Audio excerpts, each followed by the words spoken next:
ये पढ़ रहे हैं। इसका कुछ इंट्रोडक्टरी पार्ट हम पढ़ चुके हैं। थोड़ी सी बातें मैं रिपीट करने के बाद आज स्टार्ट करता हूँ आगे।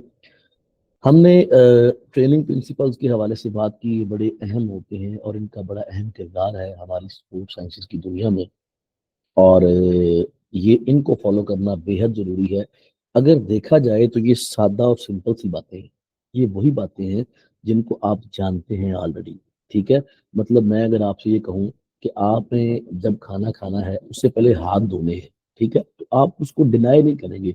ये बात आपको पता है, लेकिन ये कानून तो बन गया ना कि खाना खाने से पहले हाथ धोना बहुत ज़रूरी है। अगर आप हाथ नहीं धोएंगे तो मुख्तलिफ बीमारियों का जो है आप वो आप पर अटैक कर सकती हैं, जर्म्स की सूरत हाल में। उसके बाद अगर अगर दूसरी बात करें तो मैं खाने की मिसालें आपको दे रहा हूँ ताकि आपका वो दिल लगा रहे। तो मैं आपसे ये कहूँ कि खाना खाने के दौरान जो है आप शुरू में पानी पिए, दरमियान में कम पिए, एंड पर से कम पिए। तो ये सिंपल बातें आपको पता है, आपको काफी सारी बातें पता है, लेकिन ये कानून तो है ना यार, हमें इसको फॉलो तो करना पड़ेगा। इसी तरह जो ये स्पोर्ट्स के कानून है, आप इनको जानते बूझते हैं। आप ये शायद स्पोर्ट्स में अगर कभी ट्रेनिंग करवाएं तो इसको ऑलरेडी इस्तेमाल भी करते हैं, इनको इनको यूटिलाइज करते हैं सारे तरीके से। लेकिन इनका नाम, इनका काम, ये आपको पता होना बेहद जरूरी है। हमने इसकी कोई इंट्रोडक्शन देखी थी, उसके बाद हमने बुनियादी प्रिंसिपल, फिट प्रिंसिपल के बारे में पढ़ा, फ्रिक्वेंसी, इंटेंसिटी, टाइम, टाइप के बारे में देखा, एक एक चीज को आपको वाजह किया गया। फिर टाइप पर आके हमने जो 7-8 यहाँ पर ट्रेनिंग की टाइप्स हैं, इनके नाम पढ़े, और जो पहली 4 है गालबन सब, कॉन्टिन्यूस ट्रेनिंग को पढ़ा, फाटलेक ट्रेनिंग को पढ़ा, और उसके बाद इंटरवल ट्रेनिंग को पढ़ा, और उसके बाद हमने सर्किट ट्रेनिंग को पढ़ा। आज जो हमारा टॉपिक है वो है रेजिस्टेंस ट्रेनिंग से स्टार्ट हो रहा है आगे। इतना भी हो सका आज के दिन के लिए हम पढ़ेंगे इंशाल्लाह। तो रेजिस्टेंस ट्रेनिंग जो स्ट्रेंथ ट्रेनिंग है, ये अपने नाम से ही वाजह है। ये अपने नाम से ही वाजह, आपको अंदाजा हो रहा होगा कि इसमें किसी किस्म की कोई ना कोई रुकावट आती होगी, कोई ना कोई इसमें एक्स्ट्रा चीज आती होगी। आए इसको रवायती अंदाज में पढ़ते हैं। Involves performing a series of exercises with resistance using either free और मशीन वेट्स। अब ये दोनों बातें आपने याद रखनी है कि जनाब आपके अंदर सीरीज ऑफ जो है एक्सरसाइज वो करते हैं परफॉर्म विद रेजिस्टेंस, किसी रुकावट के साथ, किसी ऑब्स्टेकल के साथ। मतलब वो रुकावट आपकी दौड़ में आपके सैंड पैड्स भी हो सकते हैं, रेत वाले पैड पैड जो आप पाँव पे बांध के भागते हैं, कोई वेट हो सकता है। मैं आपको एक मिसाल और देता हूँ। मेरी एक क्लास फेलो थी, सॉरी मेरी क्लास फेलो नहीं थी, तालिबन वाली जूनियर या सीनियर थी, नायरा सवान वो है, टेबल टेनिस की प्लेयर थी, बड़ी शानदार नेशनल प्लेयर थी हमारी। तो वो ना बताया करती थी कि वो जब अकेले होते थे ना, तो अपनी जो करते हैं, प्रैक्टिस करते हैं रैली की, सिर्फ हाथ को हिलाने की, बॉल से भी खेलते थे। वो 2 किलो का रैकेट था, 2 किलो का रैकेट था जिसके साथ में वो प्रैक्टिस करते थे, ऐसे ऐसे ऐसे ऐसे ना, मतलब अपने साय के साथ अकेले ही। तो उसके बाद जब आप देखते हैं बंदा 2 किलो के रैकेट के साथ प्रैक्टिस कर रहा है, तो वो चंद एक ग्राम का होता है रैकेट, जो ओरिजिनल रैकेट होता है। तो फिर उनके लिए बड़ा आसान होता है। ऐसे और बड़े मामला हैं, बहुत सारे मामला हैं कि आप उसको ट्रेनिंग में बड़ा सख्त बना के करते हैं, रेजिस्टेंस ट्रेनिंग की सूरत हाल में। उसके बाद क्या करते हैं वो, आप उसको जब नॉर्मल लेके आते हैं तो आपके लिए वो बड़ा आसान हो जाता है। मसलन आप देखते हैं अक्सर जो हमारे रनर्स होते हैं, हमारे स्प्रिंटर्स होते हैं, उनको वो रबर बैंड पहन के पीछे से बंदे खींच रहे होते हैं। एक बंदा उनको पीछे खींच रहा होता है और वो आगे की तरफ भाग रहे होते हैं। ठीक है। तो जब आगे की तरफ भाग रहे होते हैं तो उनका जोर लग रहा होता है, वो रूटीन में ऐसे प्रैक्टिस करते हैं। जब वो अकेले भागते हैं तो उनके लिए बड़ा मतलब आसान हो जाता है। वो भी एक तरह की रेजिस्टेंस ट्रेनिंग है विद मशीन या विद किसी स्पोर्ट्स भी आप कह सकते हैं। इसके अलावा अक्सर आप देखते हैं हमारे जो टग ऑफ वॉर के प्लेयर हैं, वो टायर के साथ बांध लेते हैं रस्सा, या किसी वो सफेदे के दरख्त के साथ बांध लेते हैं और उसको खींचते हैं। तो वो भी एक तरह की रेजिस्टेंस है उनके लिए। और बड़े मामला हैं, आप अपने वेट पे या किसी फ्री मशीन पे, किसी भी चीज पे रेजिस्टेंस ट्रेनिंग का आप इस्तेमाल कर सकते हैं। ये करती क्या है, produce improvements in muscular strength and muscular endurance. अब ये दो जो लफ्ज इस्तेमाल हो रहे हैं, मस्कुलर स्ट्रेंथ की और मस्कुलर एंड्योरेंस की, अब इनको मुझे बताने की आपको जरूरत नहीं है। मैं आपको हर चीज नहीं बताऊंगा कि 1 RM क्या होता है, 1 रेपिटेशन मैक्सिमम क्या होता है, मैं नहीं बताऊंगा। ठीक है जी। जैसे वो कहते हैं ना, मैं नहीं बताऊंगा, जो आपने एक बड़ी मीम सुनी है वो वाली। ऐसे मस्कुलर एंड्योरेंस क्या होता है, ये आपकी कैपेसिटी होती है, और ये भी मैं आपको नहीं बताऊंगा। जैसे कि मैं साथ में आपको बता भी रहा हूँ, और ये चीजें आपको पता होनी चाहिए। अब ये जो रेजिस्टेंस ट्रेनिंग है, ये जनाबे वाला इन दो चीजों को इम्प्रूव करती है। आगे 3 बड़ी अहम चीजें आती हैं। इनको आपने कान खोल के सुनना है और साथ में अपने व्हाइट पेपर पर नोट कर लेना है अगर आपको समझ नहीं आती। कि तीन तरह की टाइप्स है इसकी, आइसोटोनिक है, आइसोमेट्रिक है, आइसोकाइनेटिक है। अब तीनों तरह की मूवमेंट इसमें इन्वॉल्व होती है रेजिस्टेंस ट्रेनिंग में। तीनों सूरत हाल में रेजिस्टेंस पाई जा रही है, रुकावट पाई जा रही है, लेकिन क्या सूरत हाल है उसमें मुख्तलिफ जो है उसकी कंडीशंस है। मतलब अगर आइसोमेट्रिक की बात करें तो मेट्रिक से मुराद होगा same length, so that your muscles do not get longer or shorter by bending a joint। मतलब किसी जॉइंट को बेंड करने से ना तो मसल लंबा हो रहा है ना ही छोटा हो रहा है। इसकी एक सादा मिसाल जो कि सारे फिजिकल एजुकेशन देते हैं कि आप दीवार को धक्का लगा रहे हैं, ठीक है जी। तो दीवार को धक्का लगाने से आपकी क्या है, आपकी रेजिस्टेंस तो उसमें आ रही है, लेकिन ना तो मसल जो है वो छोटा हो रहा है ना बड़ा हो रहा है ना जॉइंट बेंड हो रहा है। जॉइंट से बेंड होता है ना जी, हड्डी तो मूव नहीं करती, जॉइंट से हड्डी मूव करती है जहां पर जोड़ होता है। आइसोटोनिक पे आइसोटोनिक मतलब सेम टेंशन। अब इसमें क्या होता है, इसमें जो वेट होता है वो आपके मसल पर सेम रहता है। मतलब बाइसेप कर्ल, बाइसेप कर्ल अब आपको ट्रेनिंग का नाम आना चाहिए, ये ट्रेनिंग आपको पता होनी चाहिए बाइसेप कर्ल होता क्या है। अब उसमें क्या है, टेंशन क्रिएट हो रही है, मसल छोटा हो रहा है, ठीक है जी, और टेंशन एक जगह पर सेम रह रही है, ये रेजिस्टेंस है। तीसरा है isokinetic, mean speed, same speed, एक स्पीड से आप जो है पूरे मसल्स को छोटा और बड़ा दोनों एट टाइम कर रहे हैं। मसल मसलन ये आपके जो पुशअप्स हैं आमतौर पर, या आप एक और मिसाल लें मशीन की, तो आप साइकिलिंग कर रहे हैं, अगर आप कभी जिम गए हो तो जिम के ऊपर आप साइकिलिंग कर रहे होते हैं, तो आपके लोअर जो है मसल जो है वो पूरे मूव कर रहे हैं एक स्पीड से, और वो ग्रुप ऑफ मसल पूरा मूव कर रहा है। आइसोटोनिक, आइसोमेट्रिक, आइसोकाइनेटिक तीनों मैंने आपको बता दिए। इसकी फोटो मैंने आपको लास्ट टाइम भी कहा था मैं आपको शेयर करूंगा, वो मेरे पास है, वो मैं दूसरे लैपटॉप में मैं आपको दूंगा, वो अपनी जब आपको सामने नजर नजर आएगी फिर आपको और भी ज्यादा आसान होगा। पुशिंग दी वॉल पहले की मिसाल है, दूसरी की मिसाल है बाइसेप कर्ल, तीसरी की मिसाल ये मैंने, ये आपका जो है साइकिलिंग करना जो है, या पूरा मसल जो है शोल्डर प्रेस आप कह सकते हैं, इसको भी आप कह सकते हैं, इसकी एग्जाम्पल है। आगे जी रेपिटेशन, इसमें टर्म जो अपने करते हैं, इसमें नंबर ऑफ रेपिटेशन मैटर करती है, सेट मैटर करता है, या 1 RM मैटर करता है। अब 1 RM क्या होता है स्ट्रेंथ के लिए, और जो दूसरा है स्ट्रेंथ मस्कुलर इंडोरेंस के लिए वो नंबर ऑफ रेपिटेशन या सेट है। ये मतलब इस ट्रेनिंग में ये जो है टर्म्स ज्यादा यूज होती है, हम इसको मैनिपुलेट करते हैं। आगे आगे जी आइसोमेट्रिक स्ट्रेंथ ट्रेनिंग, ये क्या होती है, ये involves contracting a muscle against a immovable resistance where a muscles exert force but there is no joint movement. ये वही बात जो मैंने आपको पहले कह दी, ये इसकी जो पहली टाइप है आइसोमेट्रिक, ठीक है, इस हवाले से ये सूरत हाल है यहाँ पर, ये जो आपको नजर आ रही होगी, ठीक है। सॉरी दूसरी आइसोमेट्रिक, ठीक है। इसमें क्या होता है जी, इसमें ये होता है कि मसल जो है अगेंस्ट इमूवेबल रेजिस्टेंस, एक इमूवेबल रेजिस्टेंस के ये जो है अगेंस्ट वो फोर्स करता है, where muscle exert force but there is no no joint movement. इसमें जॉइंट मूवमेंट नहीं होती लेकिन मसल शॉर्टर होता है। मतलब कैसे, इसमें ये देखिए ना, ये ऊपर आ गया, पहला आ गया आइसोटोनिक, दूसरा आइसोमेट्रिक। आइसोटोनिक में तो जो मसल जो है ना लंबा होता है ना छोटा होता है, आपने पुश कर रहे हैं वॉल को, आपके दोनों हाथ वॉल के साथ लगे हुए हैं, ठीक है, आप जोर लगा रहे हैं, मसल एक जगह पर रुका हुआ है। अगर आप बाइसेप कर्ल करते हैं तो टेंशन क्रिएट हो रही है, एक फोर्स, एक इमूवेबल रेजिस्टेंस जो है उसके अगेंस्ट आ रही है, लेकिन ज्वाइंट मूव नहीं कर रहा। लिमिटेड इन इट्स एप्लीकेशन, ये बहुत कम इस्तेमाल करते हैं, use in sports like judo, gymnastic में इसका अहम किरदार है। प्लायोमेट्रिक, प्लायोमेट्रिक्स भी अपने नाम से बड़ी वाजियां हैं, और ये जो है ये भी बड़ी हेल्पफुल होती हैं और बड़ी अच्छी ट्रेनिंग है। ये ट्रेनिंग की टाइप्स है ना, ये हम अपनी जरूरत के मुताबिक, अपनी स्पोर्ट्स के मुताबिक अपने प्लेयर को ये करवाते हैं। एक सेकंड, कोई ज्वाइन करना चाह रहा है जी। तो इसके बाद हम आगे चलते हैं, आगे चलते हैं।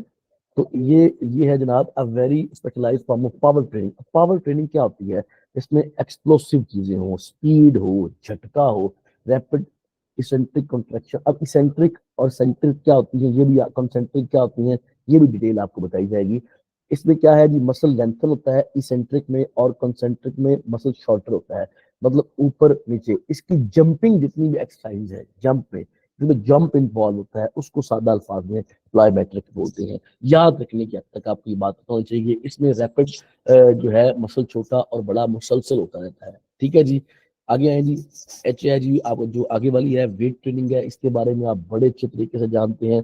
आपकी जितनी भी जिम ट्रेनिंग्स होती हैं, स्पीड, स्ट्रेंथ, पावर और इंड्योरेंस की, मस्कुलर स्ट्रेंथ की, मस्कुलर पावर की, और इसकी इंड्योरेंस की, स्पीड की, स्ट्रेंथ की, ये सारी की सारी एक्सरसाइज जो है, जो कि आप मशीन के ऊपर जो या फ्री वेट्स के साथ, फ्री वेट्स के बाद जो आप हाथ में कहीं करते हैं, या एक प्रॉपर मशीन के अंदर जैसे भी आप इसको करते हैं, ये तमाम का जो है ट्रेनिंग, जो आपकी वेट ट्रेनिंग्स है, ये आपकी यहाँ तक गालबन 8 है, एज तक ना जी, ए बी,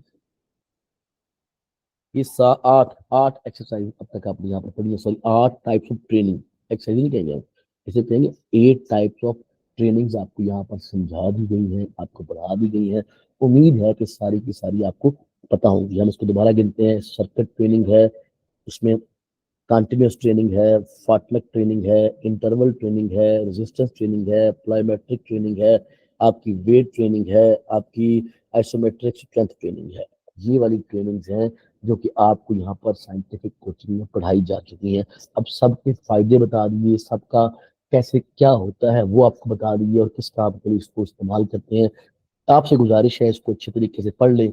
आप क्लासेस को पढ़ के यहाँ पर तशरीफ लाए हैं, ये आखिरी आखिरी मौके हैं आपके पास, हम चीज़ों को रिपीट कर रहे हैं, ठीक है। अब इनको अच्छे तरीके से याद कर लें। मैं 1.5 साल पहले मेरे पास भी ये वाली जॉब मैं करता रहा हूँ, लेकिन 17 में पहुंचा हूँ, ठीक है। तो अब सारी जिंदगी की जो है, 1 साल की मेहनत है, 4-6 माह की मेहनत है, उसके बाद आपकी 34-35-36 साल की सर्विस है, ठीक है जी। और अगर आप, मैं आपको बताऊं, अगर आप फाइनेंशियली साउंड भी हो ना जी, आपके पास जॉब हो, आपकी अपनी एक पहचान होती है। हम सारे लोग जो है एस्पायरेंट्स हैं, आप लोग सारे, आप लोग अभी मतलब कि इसकी तैयारी कर रहे हैं, तो मैं आपको स्पेशली कहूंगा कि अब इसको आप अच्छे तरीके से पढ़ लें। आपका सवालात हैं तो लाजमी पढ़ें, आप लोग तो माशाल्लाह मेहनत कर रहे हैं ना, स्पेशली ये इसी काम के लिए आए हैं, तो आप इसको लाजमी तौर पर जो है देखिए, वेट और प्लायोमेट्रिक ट्रेनिंग में क्या फर्क हो, क्या डिफरेंस है सर। इसमें वेट ट्रेनिंग जो है वो तो जिम ट्रेनिंग है ना, वेट ट्रेनिंग हर चीज में आपकी ट्रेनिंग है। आप जो जनरल अपनी बॉडी में वेट कर रहे होते, ट्रेनिंग कर रहे होते हैं, वो भी वेट ही है। लेकिन यहाँ पर वेट ट्रेनिंग से मुराद सिर्फ और सिर्फ हम जिम ट्रेनिंग में लेंगे। प्लायोमेट्रिक में आपकी जिम नहीं इस्तेमाल होती, वो आप वैसे अपनी बॉडी वेट पे करते हैं। जंपिंग वाली, जंपिंग जैक्स भी एक तरह की आपकी प्लायोमेट्रिक जो है एक्सरसाइज है, अगर आप उसको लेंगे। जंपिंग जैक्स का पता है ना आपको, तो ये सोच यार, बाकी हम क्वेश्चन आंसर सेक्शन में इसको देखते हैं, ऐसे हमारी जो वीडियो है वो लंबी हो जाती है। आगे आएंगे प्रोग्रेसिव ओवरलोड। अब जो जितनी बातें भी आपसे की जाएंगी, ये सारी की सारी बातें आपको 99.9% पता है, लेकिन ये इंटरव्यू के बड़े तगड़े सवाल हैं, ये आपसे पूछ लिए जाते हैं, मुझसे पूछे गए हैं, मुझसे क्वेश्चन पूछे गए हैं साइंटिफिक कोचिंग से और काफी सारे लोगों से। मतलब आपसे पूछते हैं progressive overload, principle of progressive overload क्या होता है, ये आपके पेपर में आ जाता है, ये क्या है। अब हम इसको पढ़ते हैं वन बाय वन। ये चीजें आपने मिक्सअप नहीं करनी, कानून सारे एक दूसरे को, मतलब जो कानून ये है कि रोटी जो है शुरू शुरू में हाथ धोने हैं, तो बाद में भी हाथ धोने हैं। हाथ आप कहेंगे सर आपने कहा शुरू में धोने हैं, तो शुरू बाद में भी धोने हैं, ठीक है। कई चीजें आपको अगर मिक्सअप होगी, उसको आपने करना नहीं है, ये चीजें आपको पता है, लेकिन इसको आपने अलग अलग करके जो है इसको बयान करना है। सर जी देखिए मेरी बात सुने, आप, मैंने आपको पहले भी कहा है, आप एक चीज पर आप कॉमन मिस्टेक्स कर रहे हैं। मेरी इस क्लास का सबसे लंबा, मैं चाहता हूं कि इसका क्वेश्चन आंसर सेक्शन हो। आपको मैंने क्लास शुरू होने से पहले कहा है कि वाइट पेपर पास रखें। आप चलती क्लास में साथ सब करते हैं, मुझे नोटिफिकेशन आती है, मैं फिर दोबारा वापस करता हूँ इसको। ये लोग जो रिकॉर्डिंग सुनेंगे उनके लिए मसला बनेगा। आपके सारे क्वेश्चंस को अच्छे तरीके से उनका जवाब दिया जाएगा, और लोग आप चले जाते हैं, 4-5 बंदे रह जाते हैं, तो मैं एंड तक बैठा रहता हूँ। अब अपने सवाल आप नोट करते रहें, दरमियान में मैसेज ना करें, ठीक है जी। रिकॉर्डिंग हो रही है, अगर हम इस पर जोर देंगे, इस रिकॉर्डिंग को दोबारा सुनिएगा आपको समझ आ जाएगी, वरना मैं आपको जब क्वेश्चन आंसर सेक्शन में पूरा एक्सप्लेन करूंगा, सुनिएगा। अब यहाँ पर आ गया प्रोग्रेसिव ओवरलोड, ये दूसरा प्रिंसिपल है। अभी हमने सिर्फ एक प्रिंसिपल पढ़ा है, the fit principal.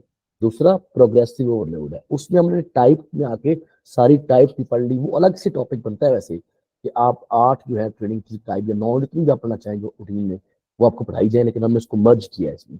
This is the foundation principle behind all training program. जैसे मैंने कहा था वो बेसिक है, ये भी बुनियादी प्रिंसिपल है। If an individual wants to improve their fitness और परफॉर्मेंस,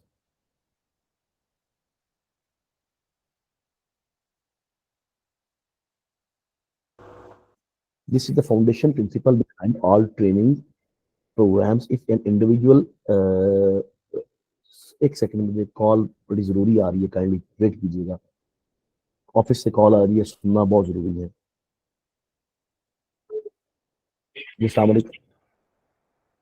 वालेकुम अस्सलाम। जी अल्लाह।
सॉरी सॉरी स्टूडेंट्स, मैं थोड़ा सा, मुझे कॉल आ गई थी।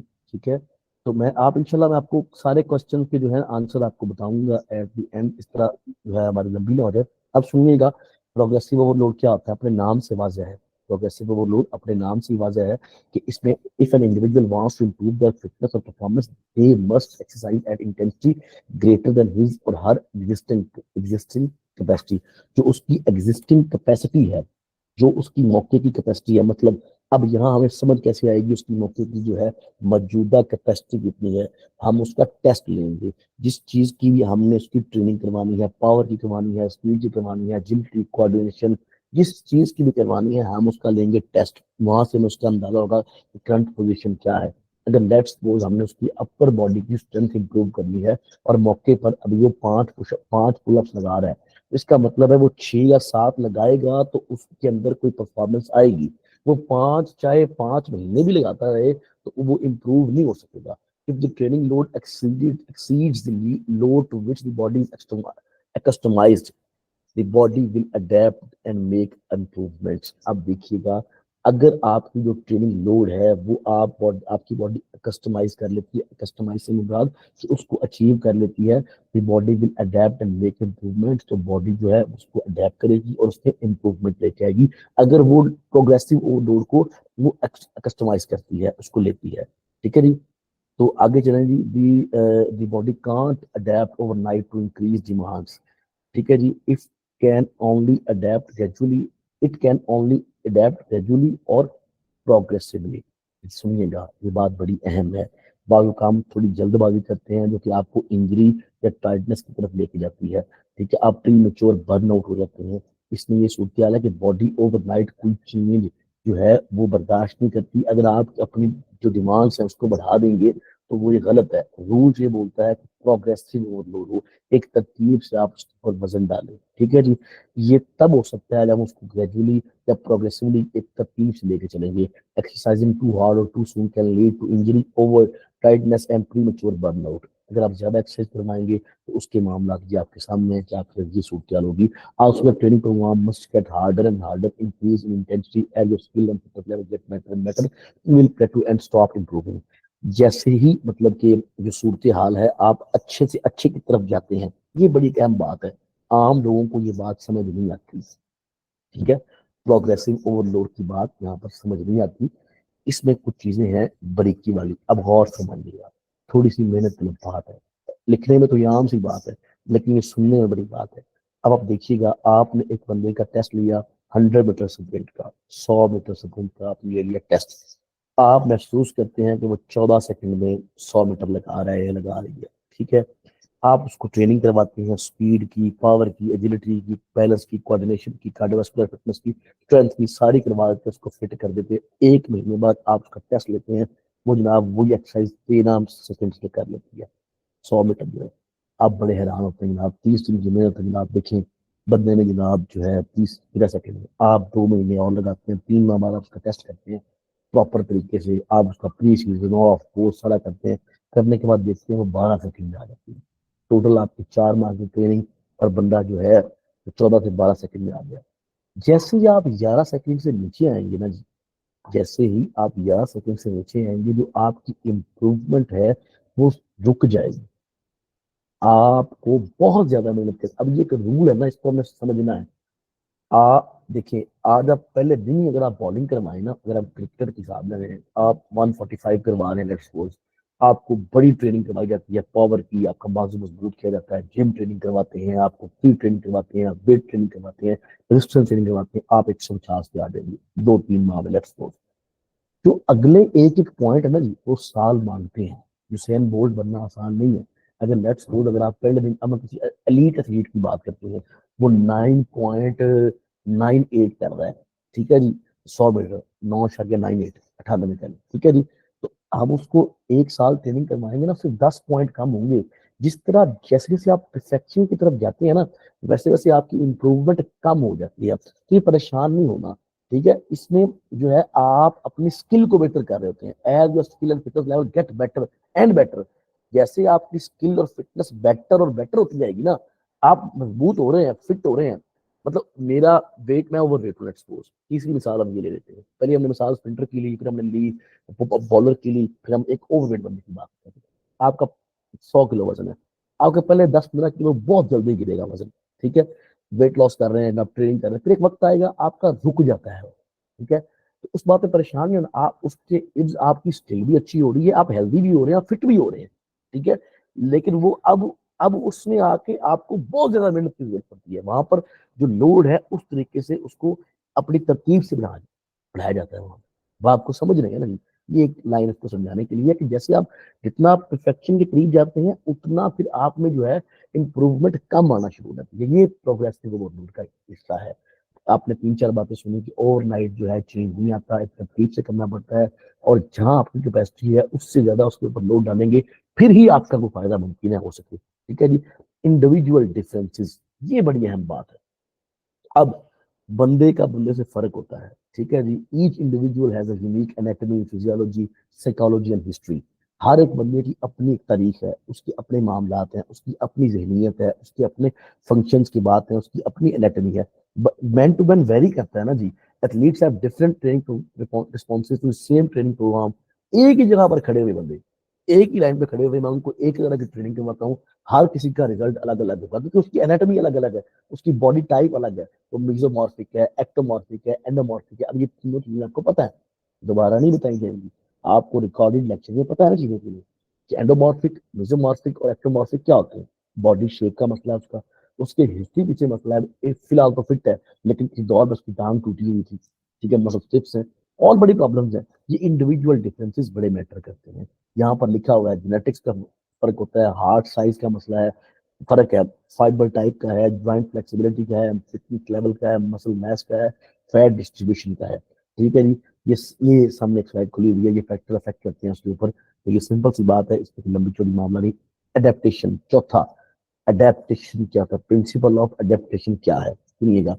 Is the way the body response to training program. ये वो तरीका है जिसके ऊपर बॉडी जो है किसी ट्रेनिंग प्रोग्राम को रिस्पॉन्स करती है। अब अगर ये जुमला मैं बोलूंगा तो आप कहेंगे सर ये ऊपर वाली बात आप कर रहे हैं कि वो बॉडी का फर्क होता है एक दूसरे का, भाई वो तो ये बात तो वही है, जैसी बॉडी होगी वैसे अडेप्ट करेगी, तो बातें भाई मिलती जुलती है, कानून वही है, कानून सारे मतलब कि अडेप्टेशन की बात है। अगर आप इंडिविजुअल डिफरेंसेस की बात करें तो आप कहेंगे भी हर हर बंदे की बॉडी का, उसके हार्ट साइज का, मसल फाइबर का, उसके जेनेटिक्स का, उसकी हिस्ट्री का फर्क होता है, ठीक है। अगर आप एडेप्टेशन की बात करें तो इसमें आगे पढ़ते हैं, आपको बताते हैं the parts of the body that are active suppressed during exercise adapt to those stresses leading to an increase in performance। कि जो बॉडी पार्ट जो कि आपके एक्सरसाइज के अंदर इन्वॉल्व होते हैं स्ट्रेस के दौरान, वो वही उनके ऊपर स्ट्रेस आती है और उन्हीं के जरिए आप जो है अपनी परफॉर्मेंस को आप इंक्रीज कर सकते हैं। अब ये सिंपल सी बात है कि ये वो अडेप्टेशन, वो असूल है, वो कानून है जिसके जरिए आप देखते हैं कि बॉडी एक एक्सरसाइज के अगेंस्ट क्या रिस्पॉन्स करती है, और जो जो उसमें बॉडी पार्ट उस एक्सरसाइज में या उस ट्रेनिंग टाइप में इन्वॉल्व है, वो उसके अगेंस्ट एक एक पॉजिटिव और लीडिंग जो है रोल अदा करते हैं उस हवाले से। पांचवा जो है स्पेसिफिसिटी, ये बहुत अहम है, और इसके साथ एक ना उसका एक जो है क्या बोलते हैं, अ, इसके ऑपोजिट भी एक सवाल आता है। अब मैं आपको यहाँ दो बातें बताऊंगा क्योंकि ये क्वेश्चन मुझसे इंटरव्यू में भी हुआ था। पांचवा है जी स्पेसिफिसिटी। ये कहते हैं जी स्पेसिफिसिटी अपने नाम से ही वाज़ेह है कि स्पेसिफिक किसी चीज की ट्रेनिंग करना, किसी स्पोर्ट्स की, किसी एक बॉडी पार्ट की या किसी एक चीज की जिसकी आपको ज्यादा जरूरत है, is least complex training principle. ये तो मतलब बड़ा कॉम्प्लेक्स ट्रेनिंग प्रिंसिपल है। इसमें क्या है जी, इन in improve one's ability to perform a certain task involve working specific muscles or organ system at increased resistance। ये फॉसेटॉल ने एक 1998 में इसकी एक डेफिनेशन लिखी थी कि ये एबिलिटी को इम्प्रूव करने के लिए, उसकी जो है परफॉर्मेंस को इम्प्रूव करने के लिए हम जो उसके वर्किंग, हम उसके स्पेसिफिक मसल्स और उसके स्पेसिफिक ऑर्गन्स के ऊपर काम करते हैं, और उसकी उनके ऊपर जो है उनकी रेजिस्टेंस को इंक्रीज करते हैं। मतलब किसी खास मसल या किसी खास ऑर्गन के ऊपर काम करके उसके ऊपर टेंशन इंक्रीज करके करते हैं, उसपे उसको स्पेसिफिक करते हैं किसी गेम के लिए, किसी खास मसल के लिए और किसी खास ऑर्गन के लिए। आगे इसमें काफी डिटेल है, हम देखते हैं इसकी और मजीद आपको समझ आ जाएगी इंशाल्लाह। ये देखते हैं इसमें कि स्पेसिफिसिटी क्या होती है। Basically you get what you train for, आप उसके लिए ट्रेनिंग करते हैं जो आप चाहते हैं, ये आपकी जरूरत क्या है उसके मुताबिक करते हैं। You should train the energy system and muscle growth specifically sports activity being played. आप उसके मुताबिक एनर्जी सिस्टम, आगे हम पढ़ेंगे आपको समझ आ जाएंगे क्या होते हैं।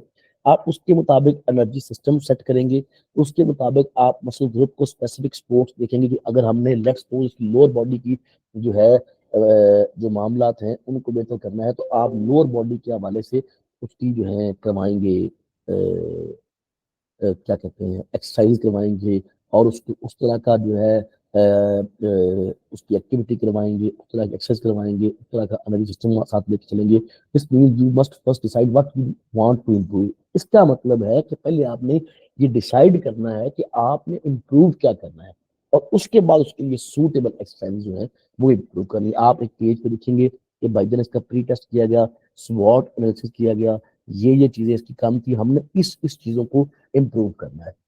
अब मैं आपको एक और बात बताता हूँ, स्पेसिफिसिटी के ऊपर एग्जाम्पल से देखते हैं ताकि आपको समझ आ रहे हैं।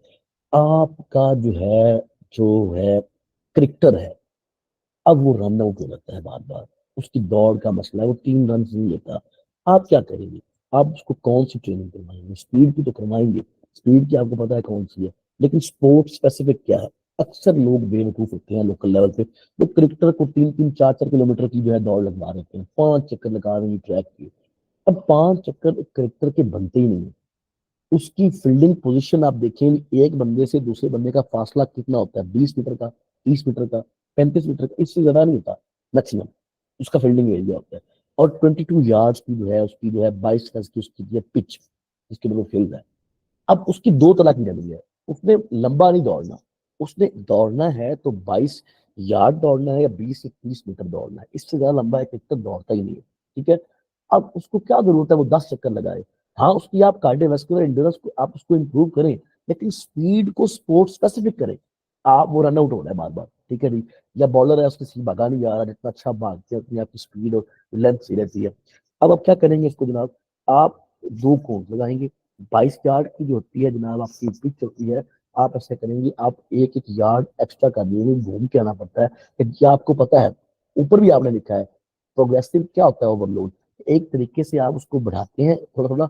अगर 22 रखेंगे तो 22 पे तो फिर उसको बार बार बढ़ाएंगे, फिर उसकी जो है कैपेसिटी उतनी अच्छी नहीं हो सकती। हम उसको 23-23 कर देंगे, बल्कि 24 कर देंगे, और टाइम उतना ही देंगे उसमें कि आपने इतने सेकंड में वहां से मूव करके वापस आना है। अब उसके 3 या 4 चक्कर हैं, आप आमतौर पर मैक्सिमम 3 स्कोर निकलता है, बड़ा कम ऐसा होता है कि हम उसको 4 स्कोर भाग के 4 रन आप ले लें, इसीलिए आप 3 या 4, आप उसको 4 पे रख के एक्सरसाइज करवाएं और इसी स्पोर्ट्स स्पेसिफिक करवाएं। ये नहीं है कि आप उसको लंबी दौड़े लगवाएं, जनाब भाग के पूरे ग्राउंड का चक्कर लगाना है, वो उसका कोई मजा नहीं है। ना वो सिस्टमेटिक है, ना वो स्पोर्ट्स के मुताबिक है, ना वो कानून के मुताबिक है। बात समझ आ रही है? पहले हम डिसाइड करेंगे हमने क्या इंप्रूव करना है, फिर हम चूज करेंगे उसके लिए सूटेबल एक्सरसाइज करेंगे। एक बंदा बार बार नो बॉल कर रहा है, आप क्या करेंगे? आप उसके पीछे कोन लगाएंगे, उसकी जो है नॉन स्ट्राइकिंग एंड की तरफ से कोन लगा के जहां पर वो जंप करता है, आप उससे 1 मीटर पहले या कुछ मीटर पहले जितना भी आप बना सकते, आप वहां पर कोन लगा के उसकी बार बार प्रैक्टिस करवाएंगे। ये क्या है? स्पोर्ट स्पेसिफिक जो है एक्सरसाइज है। ठीक है, अब स्पेसिफिसिटी क्या होती है? आगे अब training must be specific to requirement for chosen sports और sporting activity. A sprinter would concentrate on speed rather than cardiovascular endurance। बड़ी शानदार एग्जांपल यहाँ पे भी लिखी हुई है कि अगर हम ट्रेनिंग करवा रहे हैं ना, तो हमें चाहिए कि हमारी रिक्वायरमेंट के मुताबिक जो स्पोर्ट स्पेसिफिक एक्टिविटी है वो करवाएं। एक स्प्रिंटर को कंसंट्रेट करना चाहिए उसकी स्पीड के ऊपर रेदर देन कार्डियोवास्कुलर एंड्योरेंस। तो उसको लंबी दौड़ों के लिए मैराथन रेसिंग के लिए भगा रहे हैं, एक क्रिकेटर को 5-6 किलोमीटर की दौड़ लगवा रहे हैं, ये उसके लिए स्पोर्ट स्पेसिफिक नहीं है। उसके लिए हाँ ठीक है, उसकी फिटनेस उसकी अच्छी होगी, उसका स्टेमिना अच्छा हो जाएगा, लेकिन जब उसको आप रन आउट फिर भी वो हो रहा है, इसका मतलब है कि आप उसकी स्पोर्ट स्पेसिफिक एक्सरसाइज आप नहीं करवा रहे। ये है प्रिंसिपल ऑफ स्पेसिफिसिटी। दोबारा आ गया, एक है प्रोग्रेसिव ओवरलोड, एक है प्रोग्रेशन। अब ये मिलती जुलती दोनों बातें हैं, हम इसको देखते हैं कि कैसे इसको आगे लेके चलना है। The overload impose on athlete must be progressive. जो भी उसके ऊपर ओवरलोड है, जैसे हमने पहले बात की, वो एक एथलीट के ऊपर प्रोग्रेसिव और ग्रेजुअल होना चाहिए। If a training program stage at the same intensity for a whole year, adaptation will be only be evident at the beginning of as after this body will not longer be overloaded।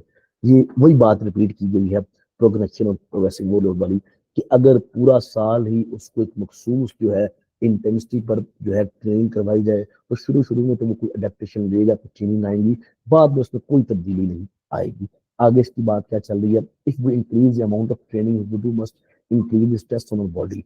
अगर हम training की amount increase कर रहे हैं तो हमें body पे stress भी इंक्रीज करनी पड़ेगी। In this way our training will become progressively difficult. This progression should be gradual to prevent injury. ये बड़ी अहम बातें हैं 2-3। वो कहता है जितनी हमने ट्रेनिंग बढ़ानी है उतना हमने अपनी बॉडी पर स्ट्रेस भी बढ़ाना है। अब जब स्ट्रेस बढ़ेगा तो वो प्रोग्रेसिवली डिफिकल्ट होगा, और इस तरह जो इस प्रोग्रेशन के जरिए जो डिफिकल्टी आती है, slow to high, low to high, वो क्या होती है? ग्रेजुअल होती है, और वो प्रिवेंट करती है हमें इंजरी से। We can ensure progression during aerobic sessions by checking our pulse rate and having knowledge of our training threshold। अब ट्रेनिंग थ्रेशोल्ड क्या होता है? ये आपको कल इसके अगेंस्ट टाइप वो है, आपको बताई जाएगी, फिलहाल को समझे, इसको सुने। ये क्या हम कैसे इंश्योर कर सकते हैं एरोबिक सेशंस में कि हम किस सूरत हाल में अभी काम कर रहे हैं? हम अपने पल्स रेट को चेक करके, अपनी हार्ट बीट को चेक करके, या अपना ट्रेनिंग थ्रेशोल्ड देखिए कि वो कहाँ पे है। ट्रेनिंग थ्रेशोल्ड क्या होता है ये हम कल से पढ़ेंगे, कल बाकी इंशाल्लाह सारा लेक्चर कंप्लीट करेंगे। ये बड़ी अहम जो है स्लाइड है, जहाँ से कभी कभार सवाल आता है, लेकिन ये इंटरव्यू में पूछ लेते हैं ये क्या होता है ट्रेनिंग थ्रेशोल्ड। ठीक है जी, तो ये भी एक तरह का प्रिंसिपल है। आज हमने प्रिंसिपल ऑफ प्रोग्रेशन पढ़ा, प्रिंसिपल ऑफ स्पेसिफिसिटी को देखा, प्रिंसिपल ऑफ जो है अडेप्टेशन को देखा, इंडिविजुअल डिफरेंसेस को देखा, और प्रोग्रेसिव ओवरलोड को देखा, और फिर 4 हमने सब ट्रेनिंग को पढ़ा है। ये आज हमारा दूसरा लेक्चर यहाँ पर खत्म हुआ ट्रेनिंग प्रिंसिपल्स के हवाले से। कल इंशाल्लाह हम मैक्सिमम इसको कवर करने की कोशिश करेंगे, और फिर आपका टेस्ट भी है कल, तो हम इसके ऊपर देख लेते हैं। Thank you so much ji.